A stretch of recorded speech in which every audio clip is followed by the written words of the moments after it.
Day number 2 of trying to fix the massive diesel heater. Moment of truth. If you're new here, I enjoy buying equipment, broken stuff, anything that has a second life left in it. The military generator that is so close to being finished just needs some daylight and time. Roller that's just a work in progress. The F800 Ford dump truck. All going on at the same time so that we can make awesome content, a little bit of variety, and detailed videos fixing it along the way. While this did run for a little bit, what it desperately needs is new fuel line. We started this up and this fuel line is cracked in so many spots. Fuel was just spraying out of here, covering the engine. Made a mess down into there. I also want to fix today the leaks on this side. These burners, the lines are all cracked. There was just diesel all over the place. And looking underneath this, it looks like it has been going on for a while. Looking at the engine bay, this guy is new because Cat always has yellow on their hoses. They just paint the whole engine. I'm sure these guys have already cracked at some point. This one is bad. This one is probably on the way, so let's just do them both. It has a block heater on here, which is nice, but we're going to clip that zip tie out of our way for now. Undo these fancy dancy clamps here. I actually really like the design of those. We'll take out this guy as well. The other half of it would be down here on the lift pump. And lastly, this guy here at the injection pump. That should allow us to take both of those lines off. I figured this would be the best idea before we go pressure washing this thing and getting it all nice and clean. Let's just make the mess now. That's about what it looked like when we were running it. Hose 1, and then right off the injection pump, hose 2. And that's why we always start with towels right in front of us. We'll clean up these faces real good on the hose ends. This guy looks like it's just going to keep leaking, so let's try and stop that and get its hose made. So we'll size this guy up. Our clamps swapped over to our new hose. This was our feed line, so we're going to go right here, which is the outlet, over to here, which is where the injection pump is. I could just tell this thing's going to be a joy to prime once we're done. Get this guy tightened up at least, help us out. Get our second piece of hose roughly measured up, about to there. This guy went on the feed side to, and that would have to go up underneath here to the lift pump. I lost this piece because I lost the screw inside here. A spring's kind of useless, so I'm going to go get a worm gear style clamp. Don't like how that's kind of kinking itself. I'm going to cut a new piece that's longer. I don't like that at all. Take our new clamp and we'll slide that on. Put it back onto the mechanical lift pump and tighten. That looks a lot happier. It has a little bigger loop to make it circle around and doesn't kink anymore. 2 new lines. Looking at this, the rest of these guys are new. Light this up a little bit and then let's go to the burner side.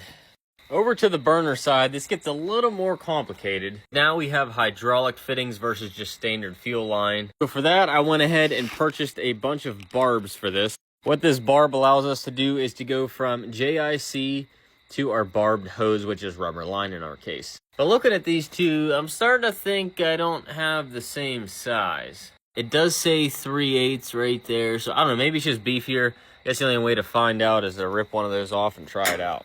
Venture up in our truck toolbox and we will grab this guy. Also a side note, if you ever go to get this wrench from Snap-on, they make one that has teeth inside of here. Definitely get that version unless you're working on like painted surfaces. But the teeth grip so much nicer. I settled because of what was on the truck and I shouldn't have. Give that guy a little snap. Hold on a second, we don't want 200 gallons of fuel going everywhere. Let's turn this off. Unthread this. Make a little mess, yep. Okay, before we get carried away, before we lose a lot of fuel, let's see if this is the right, ah, man.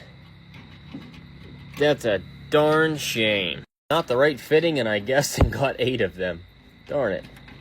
Tell you how we'll figure out what the right size is for that. We'll go ahead and grab the JIC cap and plug kit. The reason we're going to use this is because on the front here, it tells us all of our sizes. So all we have to do is line up which one fits. Try this one first. Can already tell I grabbed the size way too big. Next up, we'll try number 6, see how this guy works. Number 6 is, that must be what we have because that just goes right through. Side note, the struggles of trying to record a video with a phone that is dying. Milwaukee battery clutch. I don't know why I had this backwards. That is off. It was already off. Okay, so if we just tried a 10 that didn't work, we tried an 8 that didn't work, and there's no such thing as a 9, I don't really know what size this is. I don't think I'm losing it here. This was a number 10, and it does not fit. With that being said, I don't know. You guys let me know. What magical size is this? It says 3/8 SAE. I guess I'll have to look up a 3/8 standard JIC fitting. Striking out here, but at least we'll put this guy back on here for the meantime. Next issue in this department is this gauge right here. Aside from being dirty, it is reading 180 PSI with the heater off. This one is reading about 70 PSI with the heater off. So we're gonna go ahead and get underneath of this guy here, give it a little crack. I had a feeling the whole thing was gonna try and come out on us. So we'll just take it all out and separate it ourselves. There it is. Nothing blocking or anything, just had enough of life. Knowing these were bad, I went out and purchased 2 new gauges. Don't even tell me these ones are wrong. We can't strike out all the way around here today. I'm gonna say after we take this adapter off here, we'll be all lined up. Back to the tool truck. We'll grab our set of Knipex. Be able to get on the flats on the gauge. The Knipexes, geez, that's really tight. The Knipexes should open that up. Definitely was not going to leak, that's for sure. Hey, imagine that, we got the right gauge. We are trying to solve fuel leaks. We are absolutely gonna thread tape the heck out of this thing. A little bit of this, and we have a wrapped gauge, a wrapped nipple on the machine, and we will bring these two guys together. Knowing this should see 140 PSI, I wrapped it up pretty good. Again, we're trying to solve leaks here. We're trying to get rid of these things, not make more of them. I think I can do one more revolution. You know, that's a famous last words. And I probably should have said that. And I should have just sufficed. OGs will remember what happened when I said that to the dump truck. We can try and spin the gauge instead of the fitting and break something off instead. There we go. Nice and centered. Not only is it nice to have a working gauge, looks a heck of a lot better than this old crappy thing over there. Same deal though, we'll just repeat the process. However, this gauge is coming out of here, and the nipple's staying in there. I don't see any signs of leaks, so I'm honestly going to say, if that's not broke, let's not try and fix it and make it worse. Still a little bummed about these. I was so excited. I got so many of them. I was so confident. Lose our blue cap and replace it with some blue thread tape. Clean this guy out and make sure we got some clean threads in there. Start threading this guy on. It is so satisfying seeing new thread tape go onto a fitting. I don't know why that is, but it's just like you feel, yeah, that thing's never gonna leak. I definitely put way too much thread tape on. I can feel it's pretty stiff already. See, it's tight, but here's my problem. I'm like, you know what? One more's good. Please don't break. Please don't break. Please don't break. You're almost there. All right, what the heck did I just do? Is this the...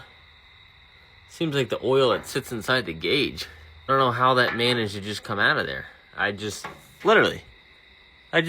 broke the gauge somehow. I mean, I think the gauge still works, but the little bit of oil that was in there came out. I think this guy's got oil inside of it, oil outside of it. This was gonna be a stopping point, but I wanna know what's behind here. Let's see what this burner looks like. Loosen this line up. Moment of truth. Looks like this needs to come out. Out of the beast she comes. No clue what I'm looking at. You guys let me know. Electrodes don't look cracked. Everyone's saying just get a new nozzle, so maybe we'll start there.